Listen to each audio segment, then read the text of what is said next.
샬롬, 이동춘 목사입니다.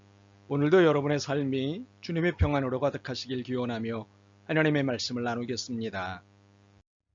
오늘 우리들에게 주시는 말씀은 창세기 33장 1절에서 17절 말씀입니다. 이 말씀 중에 1절에서 4절까지 읽겠습니다. 야곱이 눈을 돌아보니 에서가 400명의 장정을 거느리고 오고 있는지라. 그의 자식들을 나누어 레와와 라헬과 두 여종에게 맡기고 여종들과 그의 자식들은 앞에 두고 레와와 그의 자식들은 다음에 두고 라헬과 요셉은 뒤에 두고 자기는 그들 앞에서 나아가되 몸을 7번 땅에 굽히며 그의 형 에서에게 가까이 가니 에서가 달려와서 그를 맞이하여 안고 목을 어금 맞추어 그와 입 맞추고 서로 우니라. 아멘. 창세기 33장 1절에서 17절 말씀을 본문으로 내 아내 야곱을 만나다 라는 제목의 말씀을 나누도록 하겠습니다. 저는 요셉이 참 좋습니다. 아니 존경합니다. 요셉처럼 살고 싶고 요셉이고 싶습니다. 그래서 요셉을 생각하면 가슴이 설렙니다. 그런데 요셉처럼 살기가 어렵습니다. 마음은 요셉에게 가 있으나 삶은 요셉과 멀리 떨어져 있기 때문입니다. 요셉을 닮고 싶은데 닮아지지가 않습니다. 이유가 무엇일까요?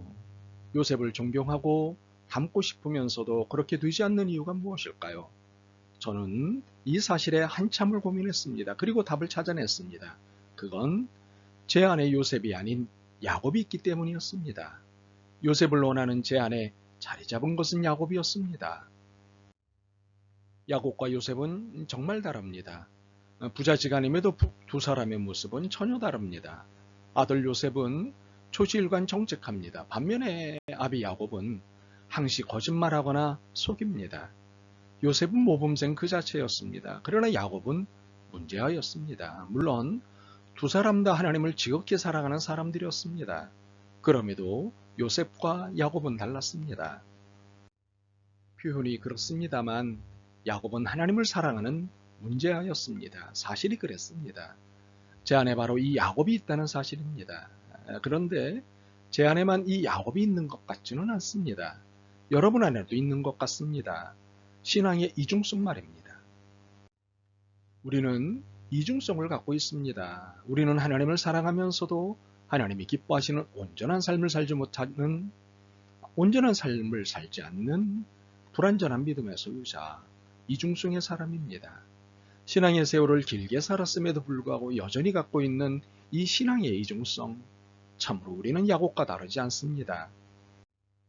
하지만 오늘 우리가 만나고 있는 야곱은 아주 많이 다듬어진 상태입니다.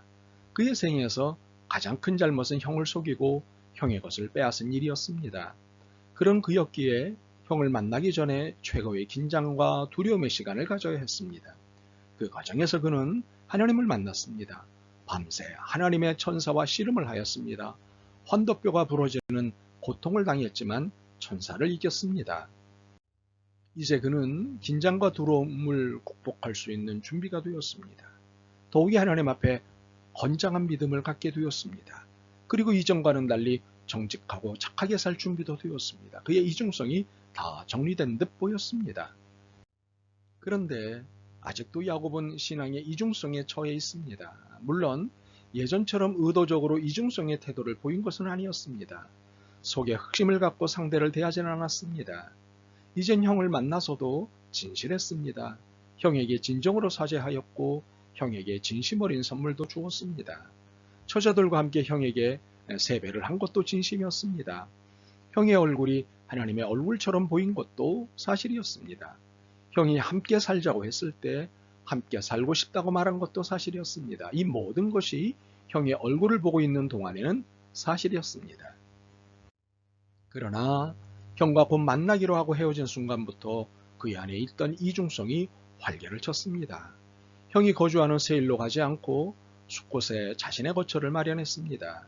형과 단단히 약속을 해놓고도 형의 얼굴이 보이지 않자 그의 이중적 행위가 모습을 드러냈습니다. 그의 이중성이 드러났습니다.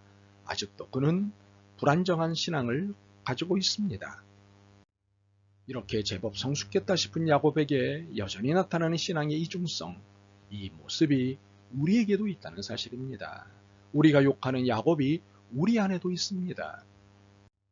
물론 야곱은 자신의 이중성에 대해 늘 갈등하였을 것입니다. 원하지 않는 것에 지는 자신, 알고 있으나 그대로 되지 않는 자신, 일이 저질러지자 바로 후회하는 자신, 자신도 모르게 저질러지는 습관적 행동들에 자신이 늘 미웠을 것입니다. 그러나 그는 이 이중성에서 벗어나지 못하는 한계에 갇혔습니다. 사실 갈등이라는 것은 일상적입니다. 다이어트를 결심한 사람이 매 순간 만나는 갈등이 있습니다. 먹지 말아야 한다는 결심과 먹고 싶다는 욕구 사이의 갈등입니다. 운동을 결심한 사람이 매번 싸워야 하는 갈등이 있습니다. 운동해야 한다는 결심과 오늘은 쉬고 싶다는 욕구 사이의 갈등입니다. 우리는 이런 갈등들을 늘 지니고 삽니다. 그런데 이런 갈등이 신앙생활에도 여전히 있다는 것입니다. 신앙의 이중성에 대한 갈등이 우리에게 있습니다. 세상과 다른 방법으로 살아야 하는데 다르지 않은 모습, 어떤 경우에는 한술 더 뜨는 모습, 야곱처럼 하나님께 환도뼈가 부러지는 강한 충격요법을 받았음에도 불구하고 여전히 이중성이라는 한계 안에 머물러 있는 우리입니다. 이를 어찌하면 좋을까요?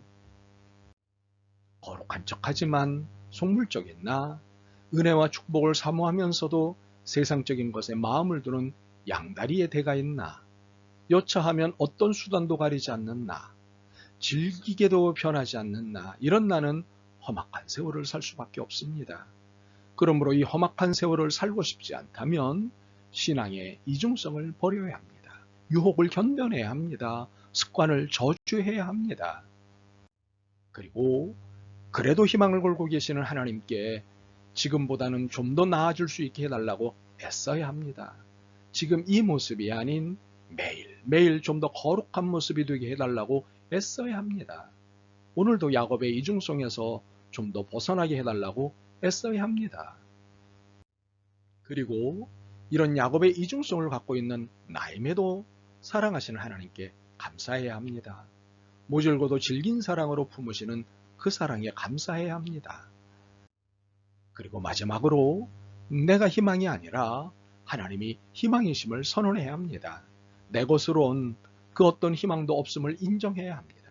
희망은 나의 신앙의 이중성의 사슬을 꺼내낼 수 있는 유일한 희망이 하나님이심을 인정하고 선언해야 합니다. 그래야 나는 살 수 있습니다. 간신이라도 살 수 있습니다. 안타깝게도 우리의 신앙의 이중성이 오늘 당장 없어질 것 같지는 않습니다. 그러나 이대로 포기하거나 주저앉을 수는 없습니다. 그렇기에 애씀이 필요합니다. 야곱의 이중성을 인정하고 이를 극복하기 위한 애씀이 필요합니다. 그러니 아프고 불편할 것입니다. 그래도 애썼으면 좋겠습니다.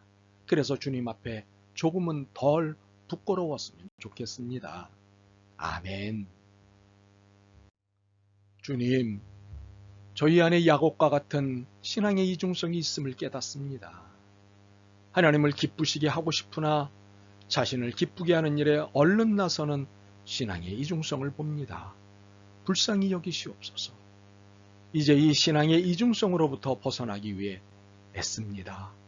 믿음과 용기를 허락하시고 도와주옵소서.